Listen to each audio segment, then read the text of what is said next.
ช่เลยเอาแม่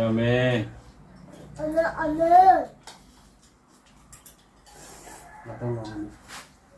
กลมกล่อมใส่ หน่อยเราปลาแห้งที่เหลือนะแต่ว่าสิเดนน้ำมันออกเราตามได้ไหมเนี่ยได้ไม่ต้องทำแล้ว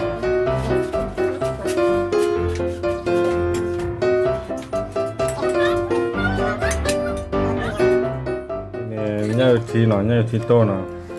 นี่เนี่ยผัดกะเพราเลื่อนเลยค่ะเนี่ยทำหมกเลยเนาะตัวทำหมกเลยดอกนี่ค่ะเนี่ยวิจารณ์หน้าเนาะนี่ใครบอกขอบอกด้วยวิมาบอกขอผู้สับ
เดี๋ยวเรียกเลยพี่เด็กพอ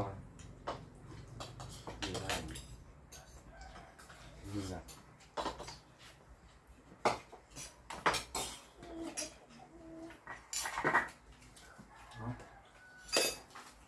เอามาพอแล้วก็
พี่ปุ้ย